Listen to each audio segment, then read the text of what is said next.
This week in baseball, the Mets are on a downward turn while the Milwaukee Brewers are scorching hot. Shohei Ohtani has another home run while Cal Raleigh approaches 50. And we have the stats of the week as we look into something that fans boo every single time and something that fans cannot possibly define, and that's pickoffs and balks. It's This Week in Baseball. I think it's really interesting, having watched the Mets playing the Mariners this weekend, and that I'm like, no, Cal Raleigh really is that good. He's really having that type of a season, and it's going to go down as maybe the greatest offensive season a catcher has ever had. It's funny you mention that because we don't get to see the Mariners play all that much, and I don't really watch a lot of Mariners games when they're not playing the Mets, and the Mets got swept when they went there last year, and so the Mariners are in this weekend, and I had the same impression of Cal Raleigh as watching him hit. He's a complete hitter. He's a complete, and I think that it's an interesting thing. Sort of, we do this podcast, we talk about all baseball every week, but I think it is something that every baseball fan sort of has to acknowledge somewhere in that you cannot possibly watch every game and every player. There's simply not enough time. Even if you were paid, I simply think there is just not enough hours in the day to watch every baseball. I think you end up hating baseball if you watch that much baseball, actually. It's fun. Right. And so there's no way you're ever going to really have a firsthand knowledge of how everybody is playing and what everybody looks like. So I do think that is one of the really fun things, because we talked about the schedule change and how everybody plays each other now, and it sort of changed how baseball works. Yeah. But I think for the fans, this is one of the good things, is that I do get to see all of these guys play rather than just sort of only knowing the myth of them through, the stuff you read in the media.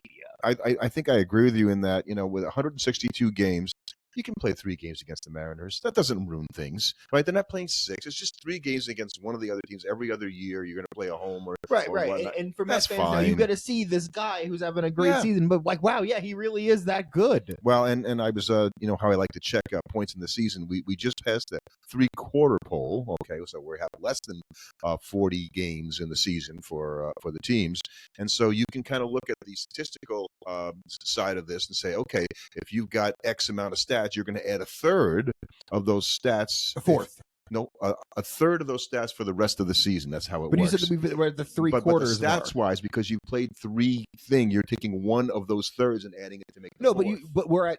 You said we're at the 75% mark. We're at 3/4 of the season. But take 25%. Each is a 25%. Right. That's a quarter. It's a third of the current stats. It'll be a quarter at the end of the season. So let me explain what I mean by that. Okay. If you got Cal Raleigh has 43 home runs. He doesn't have 45. If he had 45, he would be on a pace to hit 60 home runs. Now he's fallen below it because 15 home runs would be about where he's at. Would still fall short. He'd have 58. So you're only adding 1/3 of his stats for the rest of the season, not a quarter of the stats. That'd be more. No, because remember he's played 3 periods right now. So right, but a third of those periods would be the 4th period. Right, I'm just not understanding this purely on a number basis. A third is 33%. Yeah, right. A quarter is 25%. It's a quarter of the season. You played 3/4 of the season. There's a quarter of the season to go. But of the existing stats, you're getting screwed up by the numbers here. The existing stats, you're taking a third of the existing stats. At the end of the season, you take a quarter of each one, but you haven't gotten there yet. So you're only 3 periods, if you will, into the season. If the season ended right now, right, you would have So it would be 1/3 of that would be 40 games. You played 120 games. So I'm saying you got another. So just divide it into 3 and add another one. I'm right.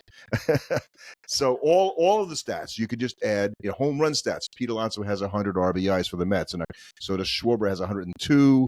I think Ohtani has 100. So they're on a pace for. Okay, what is it? Okay, it's a 133. Right. So that's where they're at for the rest of the season in terms of what they're going to get. So you can kind of get an idea how many stolen bases a guy has.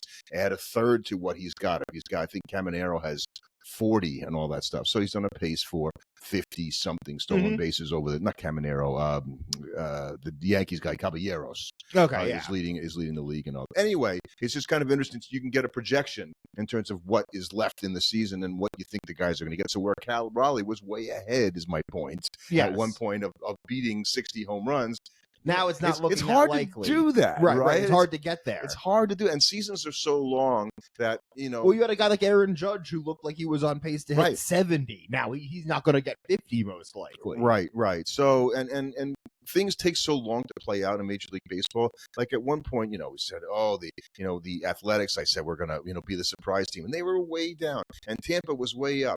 And those teams have sort of come back to where the Athletics aren't as good as I said they'd be, but they're a lot better than they were. They look like a bust, and now it's like, you know what? They're doing an okay job, of not tanking the season the rest of the way. Whereas the Rays' road woes, we said would be they're going on the road for the rest of the year, and they've lost games. They've lost their position. They lost their opportunity. We are talking about two teams that are both under 500. But the Rays weren't. I mean, they were right. way, at one point, it's like, they a playoff team? Right. But I'm not going to sit here and be like, the Athletics are really putting together a sneaky good season. But they were so underperforming what even I thought they were going to do there, because they can hit, they just couldn't pitch, and they haven't. I think they've gone like 14-7 in their last 21. They're playing good baseball at a time where teams that are bad oftentimes go in the tank, is what I'm saying. Right. I guess it was just like the Marlins. I think it's one of the interesting things now, because there's no tactical advantage to tanking in baseball. Getting a higher draft pick doesn't mean anything. So I don't think teams are nearly as incentivized to do it as they are in other sports. Right.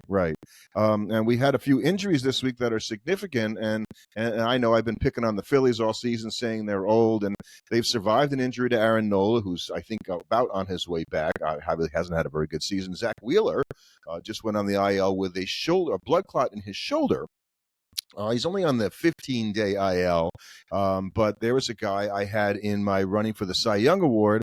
I think that might scuttle his chances for the Cy Young Award, and I think Paul Skeens might just sort of sail home, and kind of just cruise in there. But Wheeler's injury, the Phillies are so far ahead that they're just trying to get themselves prepared for postseason baseball. At this point, yeah. They can manage it. Well, same thing with the Brewers now. Because of this run the Brewers have got on, the postseason's a lock for them, and they're now just what they can't afford is to take some injury somewhere on their team in the last month and a half of the season. Right. Pitchers that have been pitching to get them to this point now, you might give them an extra day.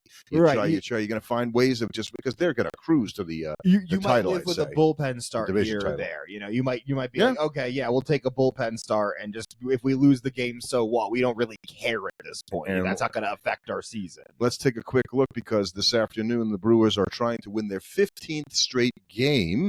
And there was a whole story in the Athletic last week, or it's been other places as well, on Pat Murphy carrying pancakes in his pocket, and that when he gets hungry, he reaches into his pocket and eats one of the pancakes. Now, then most of us go, that doesn't sound really good, but there are a lot of people that think this is like the greatest thing. It's charming, apparently. and so they got pocket. They came up with a whole promotion. Milwaukee, isn't that stupid? Well, pocket pancakes, they're called. Their win streak's in a lot of jeopardy because as of the recording of the podcast at this moment, it is now bottom of the 10th with the Reds at bat, and they've got bases loaded and one out. And it's still 2-2. It's still 2-2. That's not a good sign. And the Reds are trying, obviously, not to get swept. And the Brewers won wild games. So Friday night they were down 8-1 to Cincinnati early, and they won the game. 11. Came back from 8-1. Okay, 8-1, you're going to lose. Okay. Last night they won in the 10th inning on a comeback in the 9th inning. And as of the recording the podcast right now, the game is over. The game is over. The Brewers' winning streak is over. They're finished. No. So in some respects, you don't want to lose and all that kind of stuff, but that's over now. And then you get back to playing baseball. You can just get back to playing baseball. I think they're definitely the sort of team where you feel kind of bad for them because the narrative for their season has already been written. The devil magic either works or it didn't. It's not.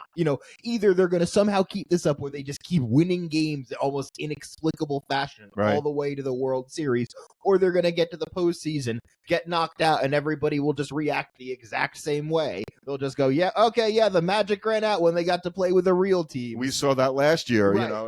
I don't know. As if somehow that's a fair judgment. I don't think it's a trend or anything like that. It's like a fair judgment on this team, but you feel almost kind of bad for them because they're not going to get talked about with the same level of respect despite being the best team in baseball, that the Dodgers and the Phillies are going to get talked about. No, that will never happen. Not unless they do this for 3 or 4 years and win a World Series. Right. And I guess, for second-year manager Pat Murphy, pocket pancakes and all, he, had that horrible loss, obviously, to the Mets when Devin Williams gave up the home run to Pete Alonso last year. Mm-hmm. And so until they cross that threshold and get through that round to the next round, he's got that around. Brandon Hyde, look at what happened to him. Yeah. He had 2 postseason appearances with the Orioles, got knocked out on both of them, had a bad season. He's gone. So if you're Pat Murphy, if you can't get out of that first round of the playoffs and then all of a sudden your team starts underperforming, you can't think that your job is safe just because you got there. The same way Carlos Mendoza's job isn't safe just because he got to the postseason last year. I think he's safe because I wouldn't blame this year's woes upon him. But I think if you had another year where you struggle out of the gate next year, his shelf life you could be starting to run out at that point. Yeah, and I think you're right. I don't think Mendoza's in any trouble no matter what happens at the end of this season. No, and that includes the Mets possibly not making the playoffs. Right, but I'm saying next season if there's then he's in a you don't get 2 of those. You don't get 2. We all remember Willie Randolph. Right. So the thing I like to look at, and you like as well, is run differential, and it does sort of separate the good teams from the bad now even more starkly, if you will, because in the AL East, which has turned around to be a pretty good division, those Rays actually, who are 2 games under 500, have a 45 run differential on the positive side, and the top 3 teams, the Blue Jays, Red Sox, and Yankees, are all on the positive side. And there's a zillion different ways you can look at run differential. You could argue that a team that's got a really good run differential and a really good record but not a great run differential just is a team that understands how to win the close games. Like the Blue Jays. Right. They're good, but they're not as good as the Yankees or the Red Sox. Right. I think what it does tell you, though, is that, the Brewers and the Cubs are very, very good teams. They're the only teams with 100-plus run differentials. They're just beating up on everybody. The Astros only were a 39 positive run differential. We think they're a good team, but that's not like you got to scratch your head a little bit. Right. That's a team that knows how to win games, but I worry about a team like that, especially a team that doesn't score a lot of runs. Right. Because it's just like, yes, runs are a premium and they've got great pitching, but if you can't score yourself in the postseason, and what we've seen time and time again in the postseason is random home runs are exceedingly important in the postseason from guys you don't expect it from. Right. Getting a run here and there can be so big because it's so hard to score that I worry about a lot of these teams that are offensively challenged going into the postseason, which you could argue that the New York Mets team is an offensively challenged team. Well, and they had a very good run differential, but in recent weeks, that has plummeted. When you go 15 and when you're terrible over a long stretch of time, that's going to totally change it. I think the Dodgers are just sort of positioning themselves, but I think the Brewers have definitely vaulted themselves into the category of, hey, this is a contender, and I think you have no reason not to talk about them like a contender. No, and in some respects, I think it takes a little pressure off the Cubs, who are they're a very good team, right? The only question we have about the Cubs is, can their starting pitching give them enough innings in the postseason if they make it there? That's where I got to struggle. Not kill their bullpen in the process. But they got 116 positive run differential. They're 9 games behind the Brewers, so they can relax and go, yeah, we're probably not catching those guys. So let's just make sure let's make sure we don't end up in some stupid run. Work hard the last week of the season. Right. You don't want to end up in some dumb race with the Mets and the Reds for that last wild card spot, because that could happen. And we Met fans should probably feel the way that I do. I hope that Terry Francona is a dangerous guy with a team that's in the running.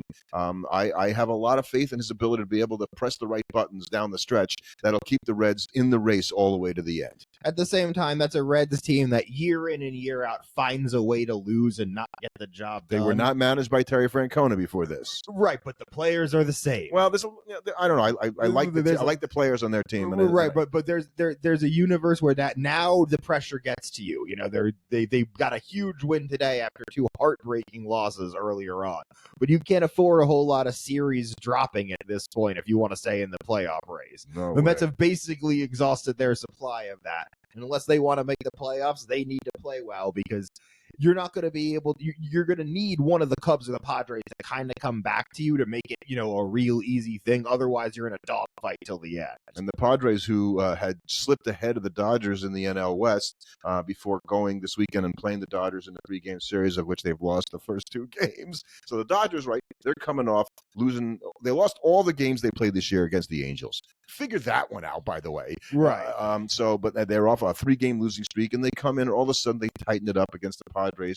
They play well, and the Padres look at the Dodgers as their daddy. Remember the whole, Pedro Martinez thing? Like they just got to beat the Dodgers in order for them to take the next step. Especially because Freddie Freeman just hit a 3-run home run in the first inning, as Freddie Freeman is wont to do. So, but I think the Padres are not a team that's going to slide out of it. Actually, I picked them to be there at the end before I picked the Mets to be there at the end, quite frankly, in terms of the playoff run.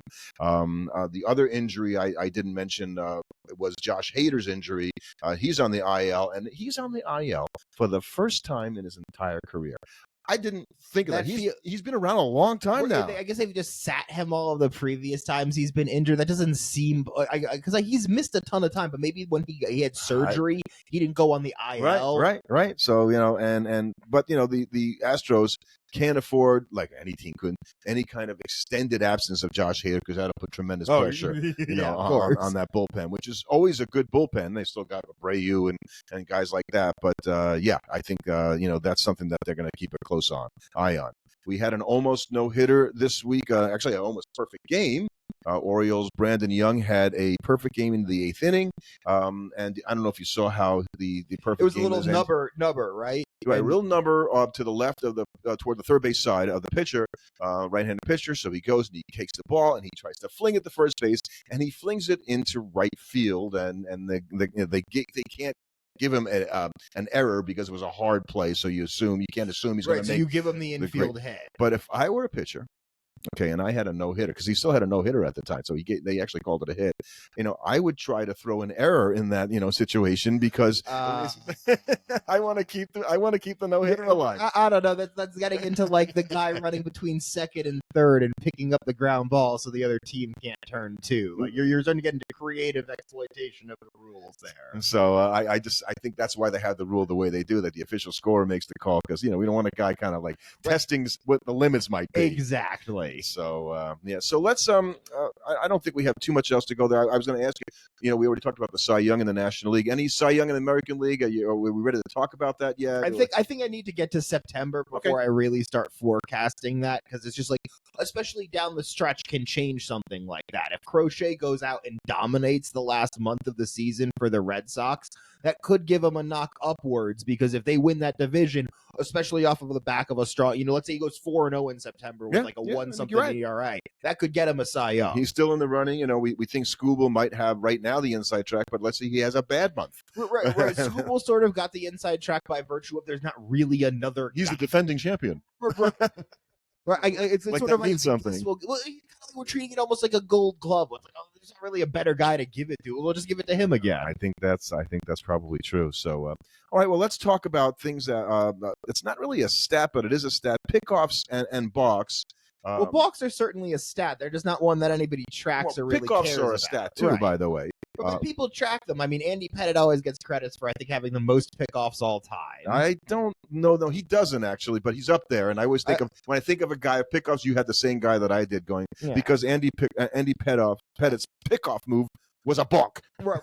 Well, sort of the issue is, I think there was recently an umpire that came out and basically said Ron Luciano was just like, I never called a balk in my life. I didn't understand what the rule was. This is an umpire, one of the better umpires in Major League for a long time, Ron Luciano.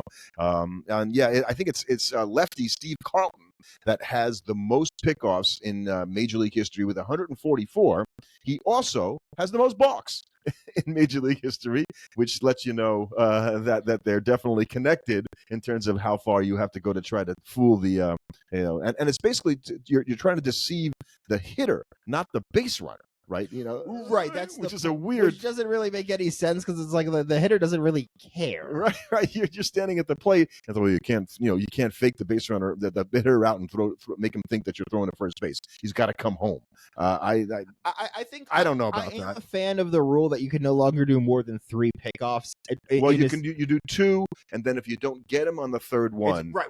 It's a third. Well, that's what I mean, because nobody ever gets to third. But I'm a fan of that change just because it was never fun when you'd have those at bats where it almost just felt like the pitcher was stalling for a reliever to get ready, and he just throws over like 6 That looked times. like it. He was. Yeah. And he was just throwing over and over again. Or he's like, and it's just like nobody enjoyed that. And I think it's even added something a little bit tactical to the running game and understanding, oh, okay, he's thrown over once now. That sort of changes. Forcing him to throw over again becomes a real thing at that point. Because now he's like, okay, well, if he throws over again and he doesn't get you, he really doesn't want to throw over a third time. It was the late, great Tim McCarver, one of the few guys to play in 4 decades, actually. He also became a very well-regarded broadcaster, and he would say, and I used to watch him when he was doing the Met games, going, speed slows down the game.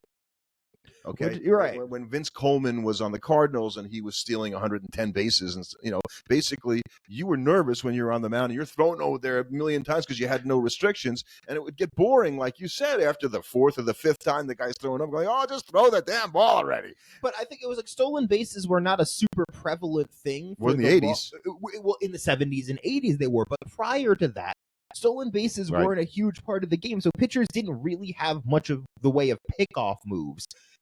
Until they started needing to develop them to try and hold the runners on, because the runners were getting such crazy leads off of them. They're like, okay, well, we got to do something. And they were just fast. They were just faster. Right. The guys got better about stealing bases, and suddenly you had guys coming up who were thinking about it. Suddenly Ricky Henderson's in the game.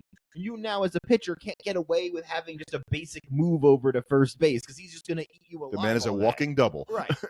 And that's what he was, a guy who was at second base before you knew it, and then he actually stole third more successfully than he did second base. But yeah, I think throwing over there, as you said, only 2 times before you lose it, that's made it more interesting and at least made the game feel like there's more flow to it. The record for the number of pickoffs, or what do you think is like a high point for the number of pickoffs in a single at bat here? Pickoff those. I don't have that stat, actually. Well, Chris Welsh attempted 17 pickoffs in a single at bat. Did he get him? No. You'd think after 16 he'd give up. And that was against Vince Coleman. Bruce Chen had 10. And so now it's not for nothing. They did some analysis and it shows there's a 12% drop in stolen base success rate after a pickoff attempt. So that's just one analysis, right, so you have to be careful. But it does at least force the guy to have to take one step back towards first base, most likely.